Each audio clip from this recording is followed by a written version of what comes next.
anyị ji ogene, anyị ji agwọ, anyị ji ekwe, anyị ji ihe dị iche iche, anyị ji ịchaka wee rụọ chịtacha uwe ahụ. Ka anyị ruru ebe ahụ, anyị kpọkọta ndị Naijiria ole ma ole n'ihe na-agụ akwụkwọ kụzieretụrụ ha, anyị wee mee. Mgbe m nyere nye nkụzi m na-enye a na-agụ egwu wee bụrụ ụzọ nsọ ụtọ. Ebe a ihe m na-achịkọwa bụ na asụsụ dị mkpa. O nweghị ihe soro asụsụ Bekee ị karịa ndị ọcha. O nweghị ihe soro asụsụ ha ka ha sị na gị na ha abụrụ n'otu. Ha ama n'isi esi bịa. Ha chọrọ ịma ihe gị nwa ji wee biri. Ọ bụrụ na onweghị ihe iji biri, ị ga-egosi ha mgbe na uru ịba. Ya bụ biko ka anyị kwụsị ya n'ọgụ. Nkọrọ akụkọ agabara aga ha n'ebe a ka anyị kọọ n'ubi onye anyị bịara. Biko were asụsụ dị mere ihe, were omenala anyị mere ihe. Ọcha anyị bụ na ekpere maka nzụrụ ya. Kemgbe ahụ anyị na-eji ọcha ewere nnukwu n'ebe a na ị ga-enye ịkapata ihe dị aka. Ekele m unu. Aga m akpọrọ nkezi Amarachi Obinna. Tupu anyị hụtatụrụ ihe Omenka Aapụ Omenka ya ka o si arụ ọrụ ihe azụ anya n'anya anyị. Makọzitezie ka ọ gọziere anyị Aapụ Omenka, were hiwe Aapụ Omenka ka ọ bụrụ ihe ndị Igbo ga-eji wee na-aga ije, were na-anya ezi. Amarachi, ọnọdụ gị n'aka.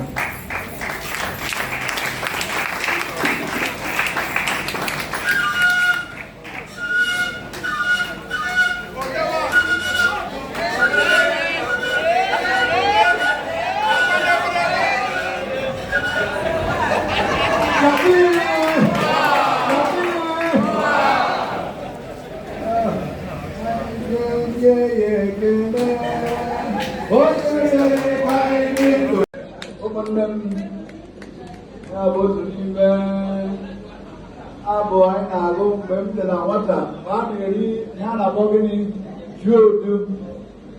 jiodo. Akọchiri ugbo egwupụta ji, ma mkpụrụ ji ndị nke ntakịrị ahụ, ọkacha ji ese ese. Ọ dị ka ese ese alamiere akụkụ ala Igbo. Osiladị, ọ bụ mmasị mama m kụnyere m mgbe m dị na nwata, na-akpọrọ anyị akụkọ ifo dị iche iche, akụkọ nnabe n'ala ya, akụkọ nnabe na agụ, akụkọ agụrụ na atụrụ na akọ ndị ọzọ. Mana ka a na-aga n'ihu na mmụta, n'oge nke m na 19 ebe 1950, asụsụ Bekee ga-ejizi chọwa m mma, chọkọta m mma na English, chọọ m na French, chọọ m na Latin, nke na ohere adịghị maka asụsụ Igbo. Ọ bụzi ka m na-agụ akwụkwọ n'obodo Rome, na-amụkwa asụsụ ndị ọzọ, ka otu ụbọchị olu siri n'eluigwe daa na-ajụpụsị Igbo kwanụ, ị ga-ejikwa Igbo emepụta ezigbo ihe. Were kwe Chineke nkwa sị, ọ bụrụ na ihe m ndụ nye m ohere, aga m ejiriri asụsụ Igbo enye gị ekele n'otuto. Ọ bụ etu a ihe mere na 1974, afọ 174 mgbe m na-agụ akwụkwọ, ka ajụjụ a bịara, wee gagidezie ruo mgbe Chineke ji kpalite mmụọ m, wee mere m Achbishop nke Owerri. Nsị ya na-achọ na Ughelụ dịziri nke ala, n'ihi na ana m akụzi nkụzi na Alvan Ikogo College of Education, mana enweghị m ohere mgbe ahụ. N'agbanyeghị na eche m echiche maka nkụzi a ga na-enye n'asụsụ Igbo n'afọ 1985, 1985, eche m echiche ya, mana efe adịghị. Mana ozugbo e mere m bishọp na Achbishọp, si ya Chineke imeela, inyela m ndụ, nyezie m ohere. ọya bụ enyi kpọọ ọka mmụta ọka nkụzi ka mkpụrụ obi ya zuru ike na ndụkwa n'ọrụ eme na njọ si abịa nye nkụzi nke mbụ ya kpọrọ nkụzi ahụ ogene olu m efula olu anyị efukwala n'etiti olu mba ndị ọzọ. Ọ ga mere olu Igbo asụsụ Igbo jisi bịa rie mmụọ. Ana m arụ ya n'arọ, ana m agụzi ya n'egwu, ana m eji eme ihe dị iche iche. N'ọnwa abụọ gara aga na City of Wisdom imela ka ha mepụtara anyị ngwa anyị ga-eji na-amụkwu asụsụ Igbo, na-agụ ya, na-akụzi. Biko site aka ngọzi gị n'ebe ndị mepụtara ihe a nọ. Gọzikwo agwụ onye ọbụla ga-eji ya na-amụ Igbo, na-akụzi Igbo, na-akwalite Igbo, ka o si na ya na-enweta ngọzi na agamnihu na ndụ ya na ezinụlọ ya na aka ọrụ ya ebe ọ bụla ọ nọ. Nwa na mmụọ nsọ. Amen. Ekele dịrị Chineke, nwa ya, ekele dịrị mmụọ nsọ, onye na-eme mma. Ekele dịrị Chineke, ekele dịrị nwa ya, ekele dịrị mmụọ nsọ, onye na-eme mma. Igbo, mmanụ. Igbo, mmanụ.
In 2006 made a prediction, and that is the reason for this app.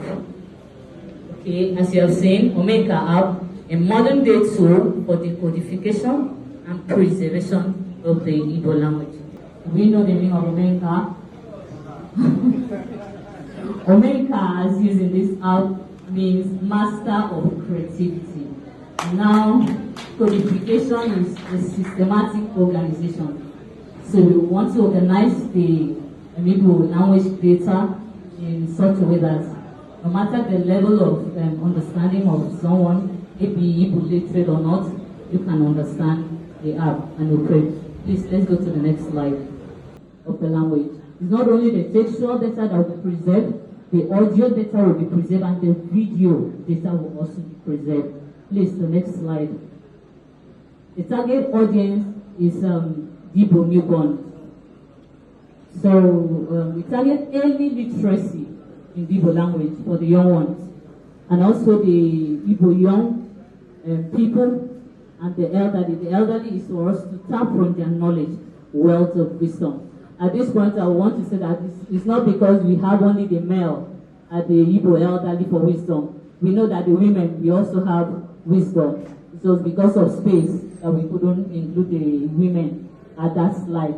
So we know that women have wisdom, and most times they are the ones that tell the stories at home.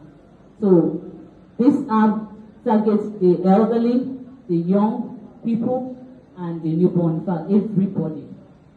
It targets everybody, Igbo speakers, those that want to learn Igbo language too. The next slide, please.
niile mana anyị ga-ekwe nkwụcha maka gịnị nkwụcha abụghị ụjọ dọta aka na ntị nwokorobịa dọta aka na ntị nwokorobịa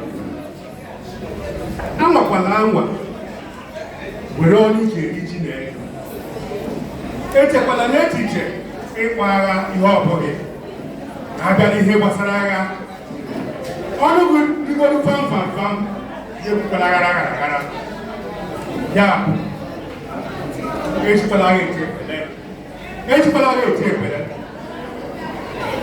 gbado anya ihe niile na-eme amakwala anwa kpọọ agha ahịa maọbụ n'aka kama ọnọdụ si na adị anyị ga-enwe mmeri na-ewolu